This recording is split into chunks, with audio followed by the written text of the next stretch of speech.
have you summoned me so?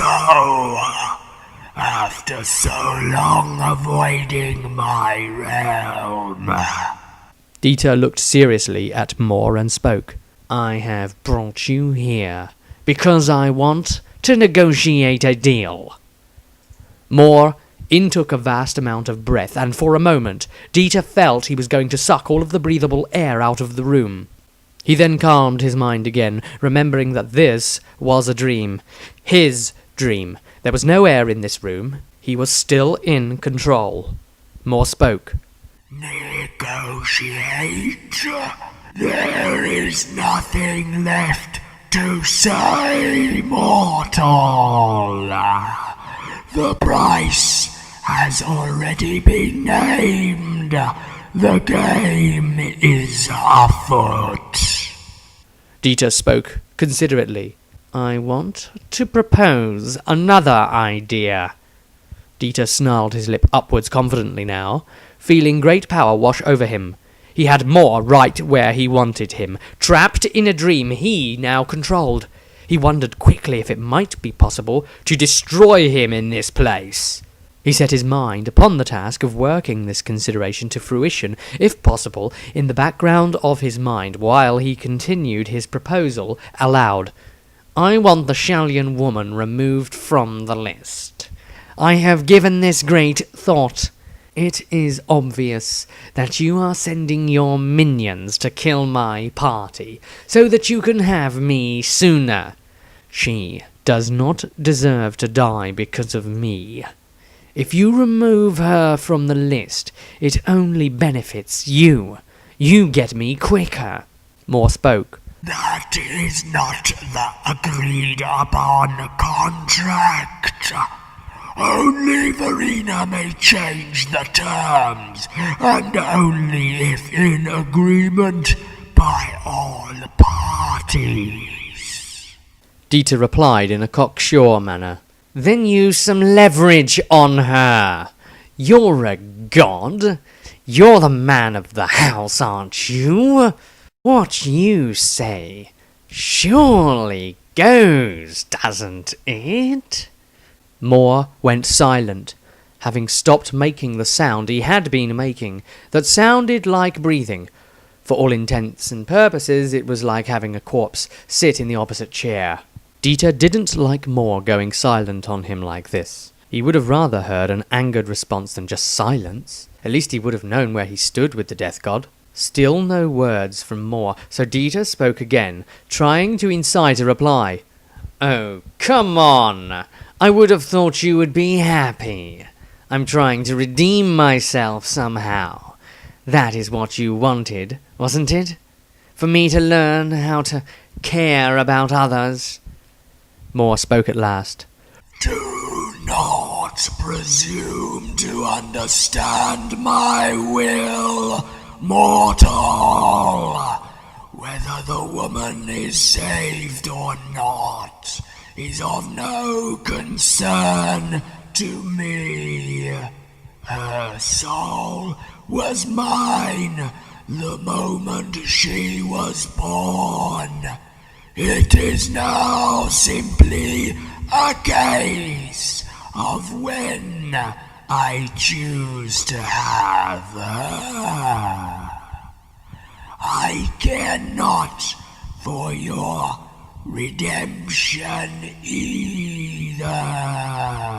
Regardless of what you do in this lifetime, when I finally hold you in my grasp, Dieter Diaz, you will be my special plaything for all eternity. Dieter considered a battle with Moore here and now. He was starting to fancy his chances. He surely only had to imagine a dungeon with instruments of torture. He could take pleasure in taking his time with him. Before Dieter could decide how best to compose his attack, the window in the room opened and a raven flew in from outside before pitching on Moore's shoulder. The raven. Yes, that was Moore's calling card. His sign, remembered Dieter. Moore reached across the table and plucked the black quill out of the pot it had been resting in as he spoke with authority. I will be taking that back now. It belongs to my pet. As Moore pushed the feather into the bird, Dieter felt his own chest starting to ache from a stabbing motion. Damn it, he thought. The feather quill. It was from Moore's raven. So he still controlled it, all right from the very start. Even though Dieter had only thought those words, Moore replied as if they had been spoken aloud. Of course I control it! What a fool you are! You think you can come into my realm and claim it as yours? You think to become self-aware in a dream and try to defeat me? Suddenly the room darkened around him, until it was completely black, as Dieter found himself bound to the chair he had been sitting in. The only light inside this place was the intelligent beaming eyes of the raven. Somehow they seemed to glow intensely, almost hypnotically, like two burning candles. Moore's voice was heard to speak again, from no direction in particular. You will have your answer soon. But for now, why not enjoy the hospitality you so intended for me? After that, Moore's voice was not heard again, but more of the ravens appeared from the darkness and began to pitch upon Dieter. The man tried his best to stifle a scream as the birds began to peck at his flesh, pulling it away. He did his best to smile while wincing, for his request had been granted. Moore did not like terms being put to him, but Dieter knew he had won by making the god appear. One raven began to work on Dieter's face, pulling at it, tearing parts off. His eye was picked clean out by one. The ravens called enthusiastically, like a song they sang in unison, even though it was out of step with the group as a whole. Dieter could no longer hold it in. He screamed his pain and let it flood free. His shouts of agony rang out across the vast plains of nothingness that surrounded him. He could only wait and suffer as the birds picked his flesh and then meat clean for what felt like hours, leaving him eventually as only bones. Still, he was not allowed to die. Why wouldn't he die? This wasn't fair, he thought. He had a right to die. Let me die, he thought. Let me die. Let me die! Let me die! The last words pulled him out from his nightmare. The words he had spoken still rang in the air. Damn you, spoke Dieter. 1,000 curses from 1,000 planes upon you, making me speak such words. The ordeal had shaken him up. He realized he needed to get out for some air. The forest would be the perfect escape. He just had to remember to stay awake tonight. Maestro sat opposite Tobias at the table. The halfling spoke. I swear, Maestro, if you drink any more of that milk, you will start mooing like a cow. The wizard giggled stupidly as he answered. Oh, bovine enchantment, eh? That would be a thing to see when casting a spell. It certainly would, replied Tobias. But surely there is already a name for such a thing, isn't there? Maestro's eyebrows rose in genuine interest. Oh? Tobias leaned forward and spoke in a hushed voice. Yes. Beastmen Bray Shamans, I think they are called. Maestro started laughing at once. Tobias, too, chuckled at his own wit. He allowed himself off the hook to laugh, seeing as it was his own joke after all. A little while after this, Tobias retired to his bed. Little did he know that only unpleasant and disturbing dreams waited for him there. An hour had passed, with Dieter stalking silently through the trees. It felt so good to be alone again. Populated places always restricted him with their rules and watchers. He was hungry. He had not fed on the meat he desired most for such a long time. He had brought pieces with him, of course, the odd morsel cut off now and then, and the group had asked him what he was eating. He would always reply with something confusing to change the subject. As he painfully made his way under a fallen branch that blocked the ditch off that he moved through, he heard a sound on the slight wind that blew his way. What was it, he wondered? What is that sound? Moaning? Was somebody hurt? Are they in pain? Dieter's curiosity got the better of him, even though the old world was dangerous and prone to disastrous traps. Just had to know what was going on. Even though he walked with a limp and used the aid of his stave to get along, Dieter moved with absolute quietness. Not even a deer would have heard his approach towards a rough clearing where a small campfire had been lit.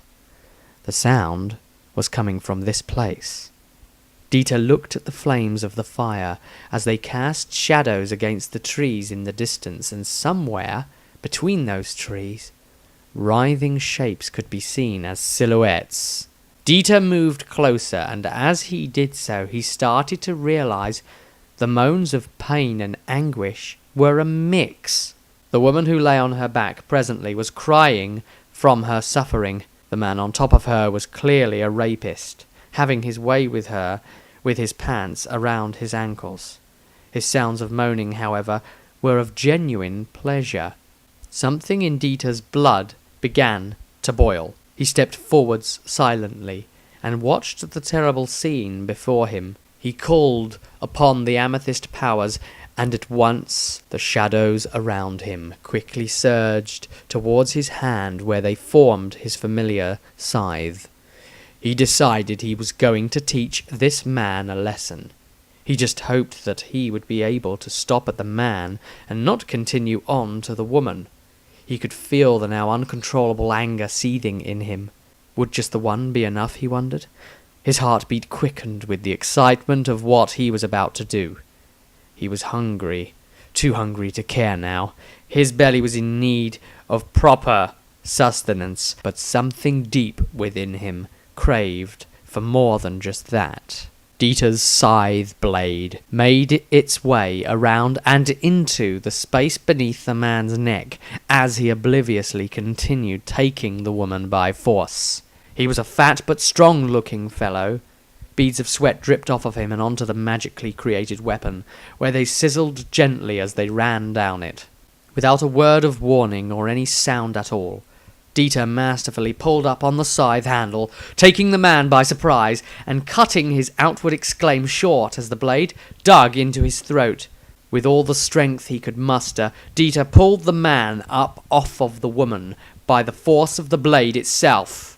It had sliced deep through the man's neck, and he spluttered as he painfully fought for air between the magical scythe and the blood obstructing his passageway.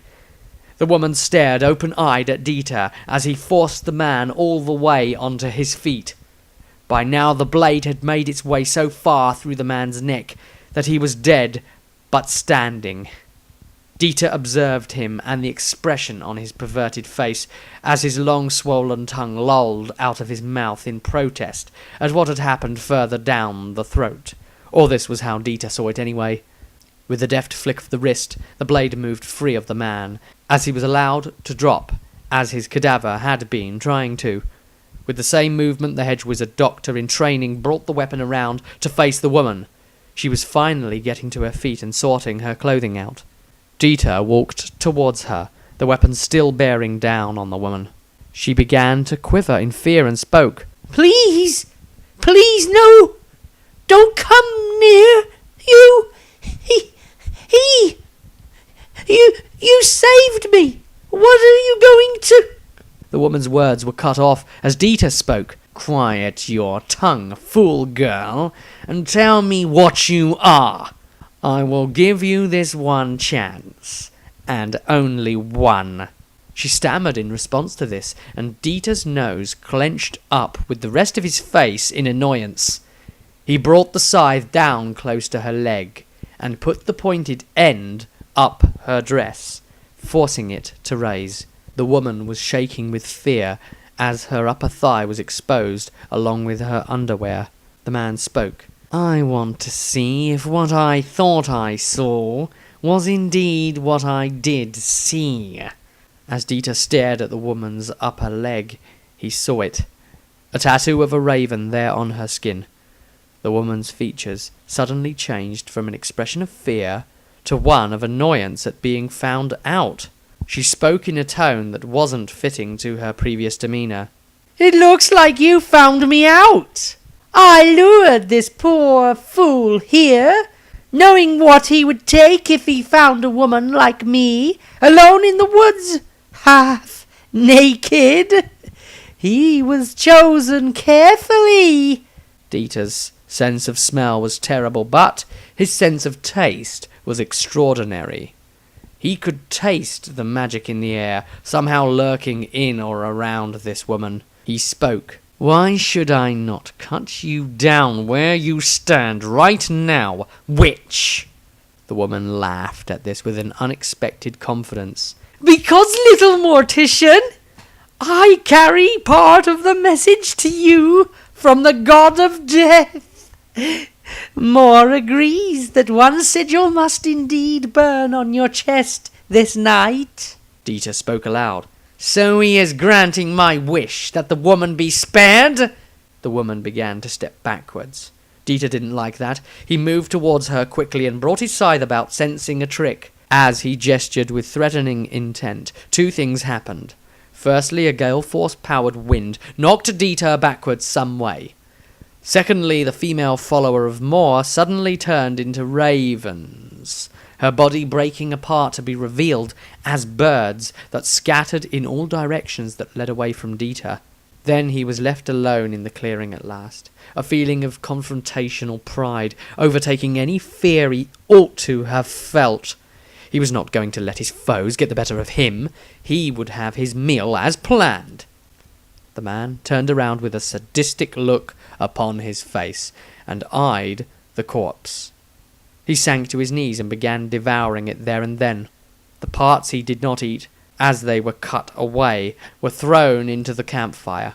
Huge chunks of meat he did gorge upon, savouring how tender it was uncooked. He was free to be wild again, free to be free. Tobias made his way through the forest, in a strange state of half-sleep and half-waking. He did not know why he was here. He was as oblivious as he would be in a dream. Though it was night, he was very much in the mindset and persona of his scholarly daytime self. His eyes were open, for he could see what was before him, and feel the ground beneath his feet. But his body, it moved strangely, as if gliding, like one might find in a dreaming state. He wasn't even completely sure if he was the one in control of where he was going, but a great sense of purpose drove him there nonetheless, and he was eager to see what would compel him to do so. Dita heard a foot take a step forwards into the clearing. Whoever it was, they were being heavy in their gait, not trying to hide their presence. Dita spun around defensively and began to stand as he saw Tobias before him. The halfling stared at him in wonder, a look of surprise upon his face, yet there was something else, like he wasn't fully aware.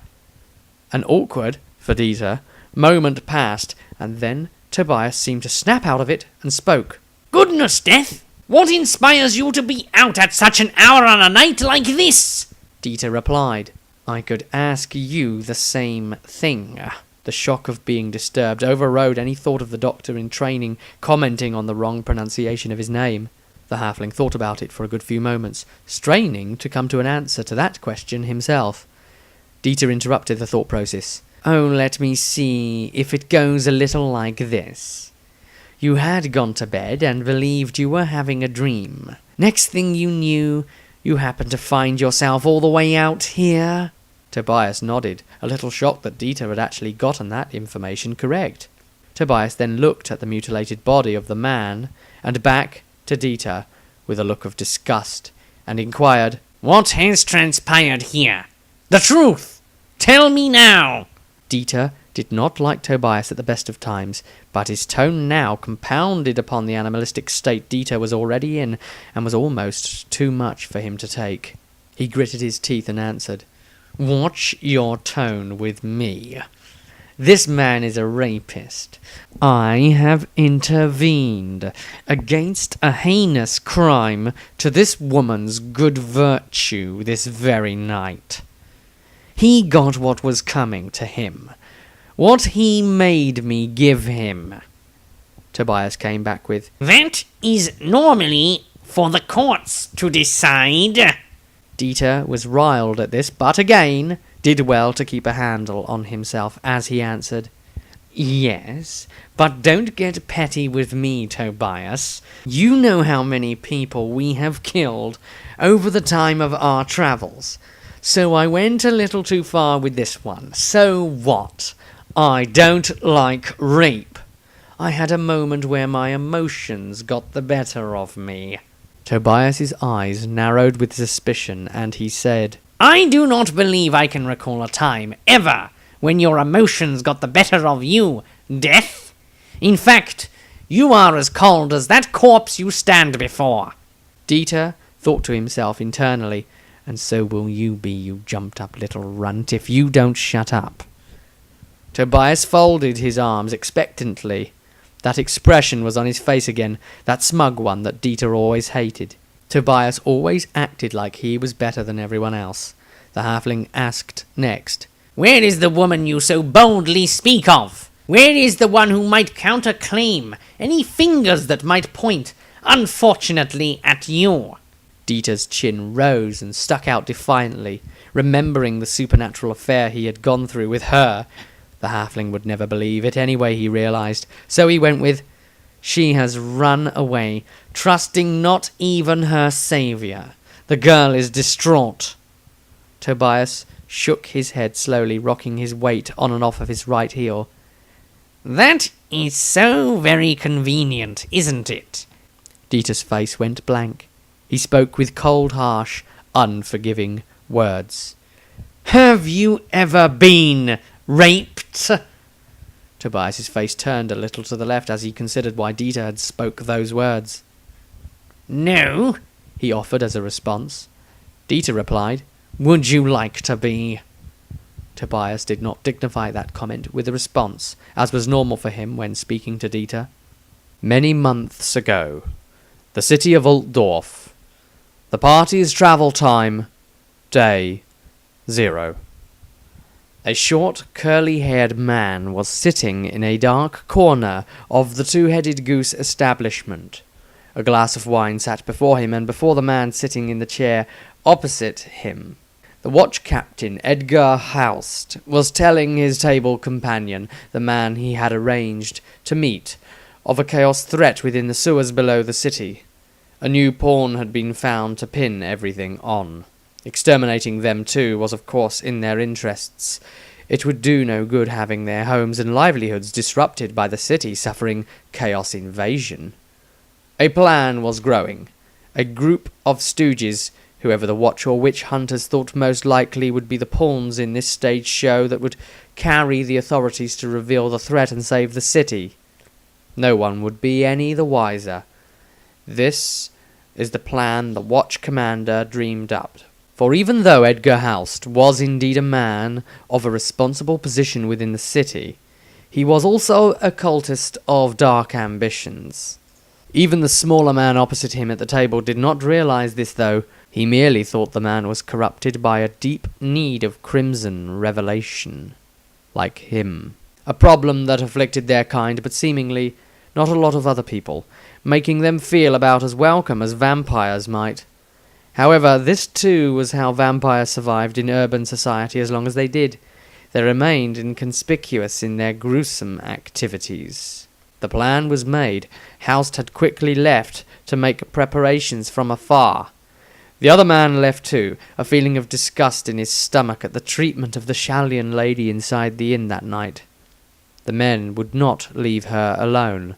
Such men as these were superb candidates for his lust, and so he made his way around to the front, first hypnotizing the serving wench so that she would not cause him trouble leaving through the back way.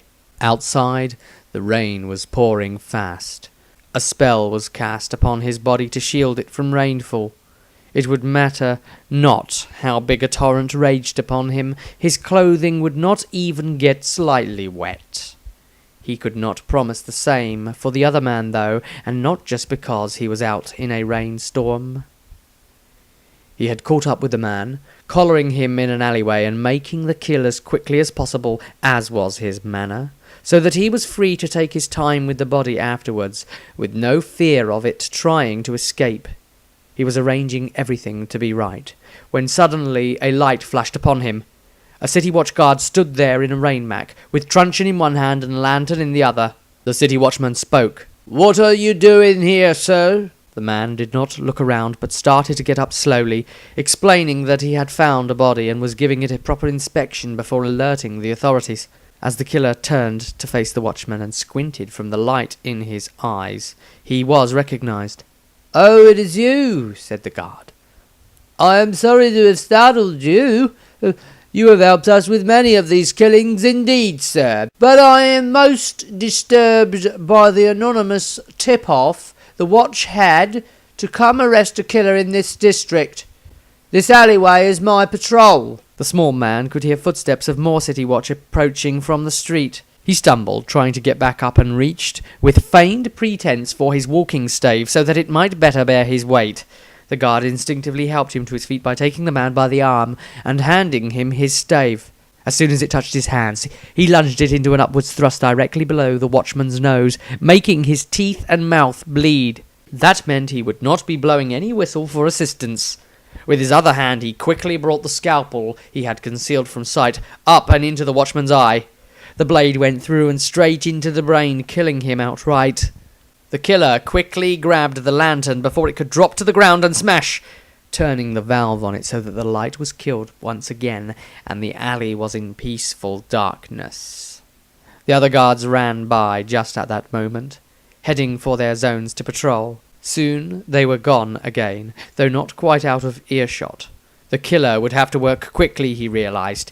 He could not afford to hang around here long, even though he would leave no prints behind, not even footsteps in the rain. Dieter realized he had been betrayed by Houst, a betrayal that would ultimately lead to Dieter coincidentally becoming wrapped up in the murder investigation he was the cause of.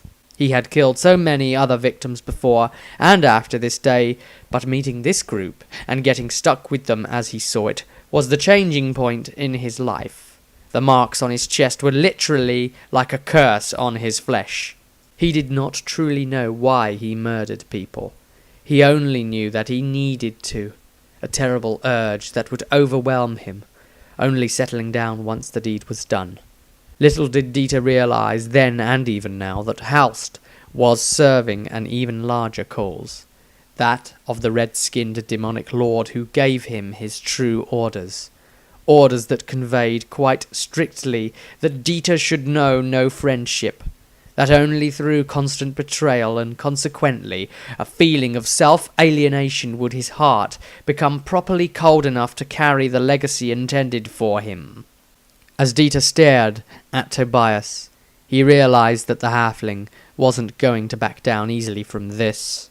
Tobias continued, "Why do you have blood around your mouth?" Dieter lied. "I had to taste it to understand his motives. The thing inside demands it." Tobias snapped. "Listen, Lysandria might have been sympathetic to this other, but I won't stand for it. You've done more than taste it. You've been eating that body, haven't you?" Dieter snarled. Just drop it right there and we can carry on with... We can't carry on with anything, came Tobias, getting angry now. You have gone too far. I warned you what would happen if I found out. I knew you were bad all along. Dieter spoke with his temper rising. If I am so bad, how terrible you must be for one such as I to find you so insufferable. Tobias began to step forwards, unbuckling his crossbow from its strap. Come, I am taking you into the watch, and I will personally vouch my distrust in your story. You will go down once and for all, Death.